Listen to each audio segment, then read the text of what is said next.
the weird thing is, like, I don't know. I was saying, like, reading this stuff, this transcript of an observation of me. And, I guess to me, it's one thing to know that it happened, I'm definitely not saying it's better. So it's just one thing to know that these things happen, or you were aware because it happened at a certain age. Katrina is a 1 year and 10-month-old black female child who was referred to a psychological evaluation to facilitate program planning and to assess treatment goals. And you can recall those feelings and whatever, right? This evaluation is to be used to assess her level of current functioning and future potential. To that magnitude. Significant history. And then it's another staff is encouraged to review the chart for detailed be blindsided with the knowledge that data or information on Katrina's natural mother or the quality of her natural mother's pregnancy and the birth of Katrina. And that these things were said about you. And you had no idea. Katrina's natural mother used and or abused cocaine while pregnant with Katrina.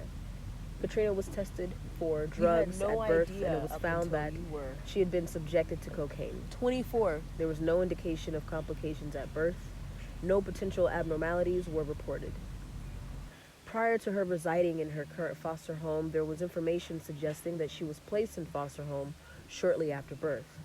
It was suggested that she was removed from her previous foster home because she was found locked in the closet in that home. It is suspected that this was not just a one-time occurrence. There were indications that Katrina had difficulty achieving developmental milestones and may have displayed signs of cocaine withdrawal. She took up residence in her current foster home when she was about 8 months of age. In her new foster home, it was noticed that she would butt her head on the floor and walls. It's like I lived all this shit. This has increased in frequency. She recently has begun to slap herself for no apparent reason. She appeared to be slow in learning to walk and has just started to walk about 2 months ago. She has had a tendency to pull her hair frequently and without apparent provocation. She tends to be very fidgety and does not seem able to sit still for very long. She tends to move about from one thing to another rather rapidly. Her attention span has appeared to be quite short, and she has displayed difficulties with concentration.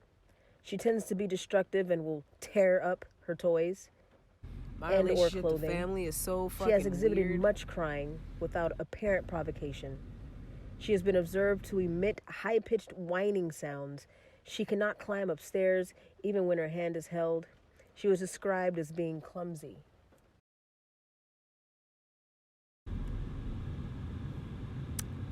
I have people who are supposed to be family saying the most terrible things to you, about you.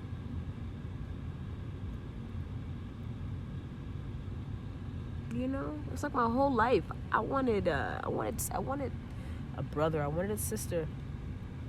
Destructive to property, easily distracted, can cry without apparent provocation, tries eating anything, does not discriminate between edible and inedible substances, and does not seem to understand what is requested of her. Her sleep is fitful. She tends to awaken often in the night. I longed for that. She displays shakiness. It is hard to get her back to sleep once she is awake. And her appetite is very good. She has been diagnosed as anemic and having a dry skin disorder. A pediatric examination in October of 1990 resulted in concerns about her weight. I was alone. She appeared underweight and was actually losing weight, even though her appetite was good. I was always alone. Behavioral observations. Katrina's dress appeared appropriate. Moving. No matter where I'm at, it's hygiene was good. Overall appearance I get pulled from my mother. Posture was normal. And then I go into a foster home. Body movement was somewhat erratic. She did not require assistance to ambulate. Closet? I'm locked in a closet. Her walk and gait were normal. Facial expressions generally reflected happiness and cheerfulness. I get pulled from there. I go to another foster home. Facial expressions were appropriate to verbal content. Tone of voice was normal. She appeared to utter some consonant sounds. And then I get, and may have said mommy adopted on occasion. And then we go from one home to another home. General interaction with the examiner was. And then we go from one school to another school to another school. But cooperation was affected by distractibility and difficulty concentrating. She made good eye contact and permitted touch. She was alert and aware of her environment. She smiled often, was very fidgety, and had difficulty sitting still. She turned her head towards the source of sound when her name was called out. While trying to teach her a task or get her to respond to simple directions/commands, it was noted that her difficulty in attending and concentrating affected her ability to learn. Attention span suggested moderate deficit.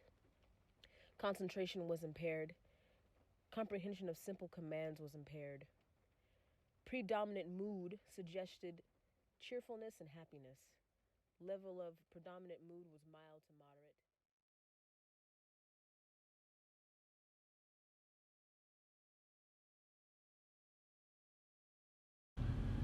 It's like I have my bio family and the levels to that and the levels to what I know existed, or not existed, but what happened to me, who my bloodline is, what they've done, people that I'll never meet, and I grow up. Life happens, right? Life happens. Boom. I don't know nothing about that. I know nothing about it. Whatever. I decided out of fucking mind, right?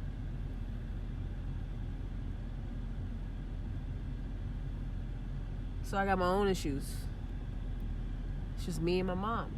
Single mom. With this narrative that I've just been given. Me and your dad got a divorce when you were 5. Cool. This is your dad. What? Okay, cool.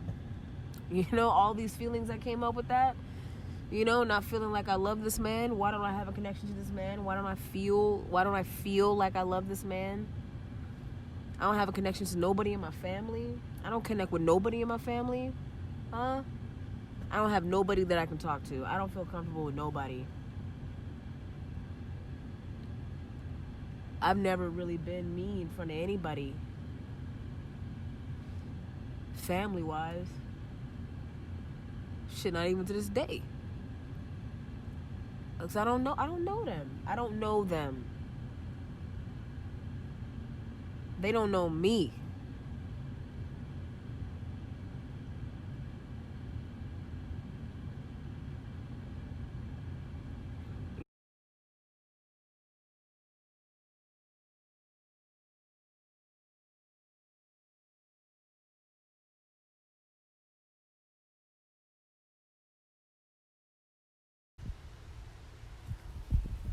First thing she says is, in 1986, I had a miscarriage. And I tried to have another kid again. It was too stressful and it was too much for me. And so I didn't try to have another kid. I really wanted a kid, I really wanted a child to nurture and to raise and all of that. And then she says that's when you came along. When I went into labor, because I didn't go into labor with Janelle and Rachel. I had cesareans with all 3 of you guys. And it was because I never dilated. I just never dilated.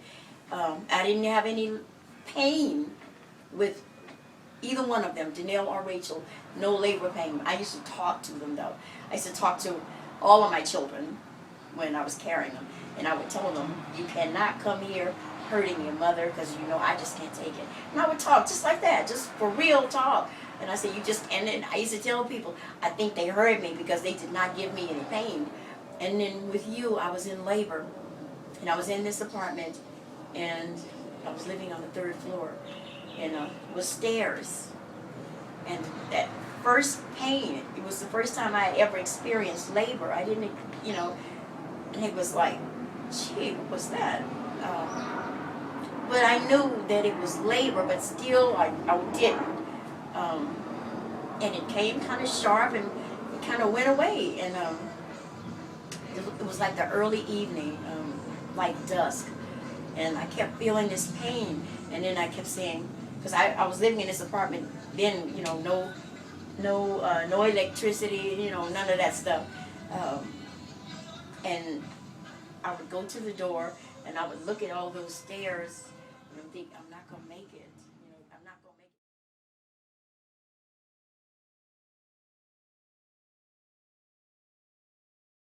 it. And in my head, I'm like, oh, okay, you mean like you tried, it was exhausting, you pushed through, and you still conceived me. Oh, great, cool.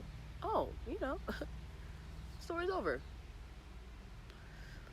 She's like, she got me a 3. And she adopted me a 3. And then she proceeds to tell me, that I have 2 sisters. I have some cousins. And then she doesn't tell me the whole story, but she tells me that it was just really hard for her, and that